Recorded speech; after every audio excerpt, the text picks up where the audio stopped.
Everyone, welcome again to my channel. मैं हूं सबनीत और इस चैनल पे मैं आप लोगों के साथ अपना life experience with kidney disease and after transplant share करती हूं।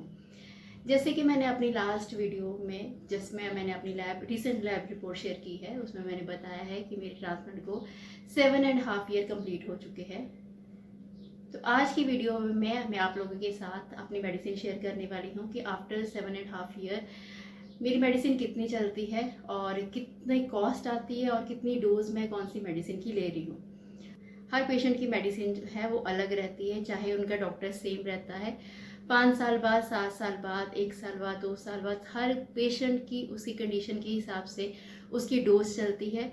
मेरी वीडियो देखकर आप ये मत बोलना कि आपकी मेडिसिन कम है या ज़्यादा है। ये मेरी बॉडी कंडीशन के अकॉर्डिंग टू जो मेरी टेस्ट की रिपोर्ट होती है उसको देखकर, जो बाकी रिपोर्ट्स होती हैं उन सबको देखकर फिर मेरे डॉक्टर ये मेडिसिन मुझे प्रिस्क्राइब करते हैं। तो सबसे पहले अमीनो सप्रेसर, जो सबसे मेन अमीनो सप्रेसर है टेक्रोलिमस। तो उसकी मेरी मॉर्निंग की डोज 1 mg है एंड इवनिंग की 1.5 है। उसके बाद सेकंड आती है इमोटिल, जिसकी मेरी मॉर्निंग और इवनिंग एक टैबलेट चलती है 360 की।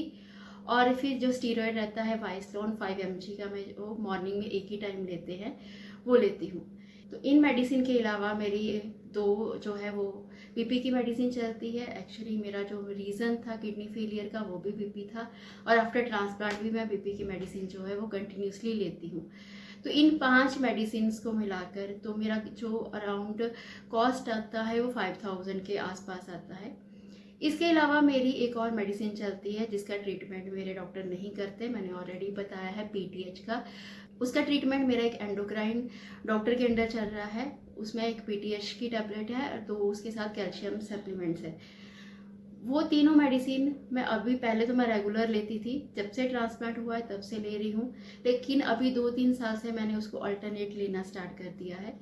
तो उसका अराउंड कॉस्ट 2 और 3000 में आता है। तो टोटल मिला के जो मेरी मेडिसिन की कॉस्ट आती है वो 8000 आती है। किसी किसी की कॉस्ट कम ज़्यादा भी आता है, डिपेंड करता है कि टेक्रोलिमस या इमोटिल में आप कौन सी मेडिसिन जो है वो ले रहे हो और आपके डोज कितनी है, वो सब वेरी करता है। उसके हिसाब से ही फिर आपका बिल बनता है। इन मेडिसिन के अलावा ये तो मैं रेगुलर लेती हूँ, इसके अलावा जो मेडिसिन है जैसे आयरन सप्लीमेंट्स हो गए या कोई और सप्लीमेंट्स हो गए, कंडीशन या रिपोर्ट्स के हिसाब से वो डॉक्टर चेंज करते हैं, जो कभी मंथली या फिर 2-3 मंथ तक लेने पड़ते हैं, अदरवाइज वो ऐसे कंटिन्यूसली नहीं लेने पड़ते। तो ये था मेरा मेडिसिन का कॉस्ट। और प्लीज़ अपनी मेडिसिन को मेरी मेडिसिन के साथ कंपेयर मत करना, आप लोगों की मेडिसिन अलग रहेगी।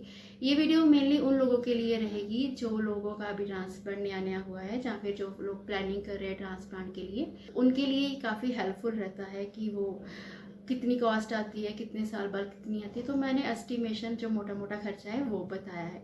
इसके बाद मेरा 3 मंथ के बाद जो है वो ब्लड रिपोर्ट्स होती है, तो उसका अलग से खर्चा है।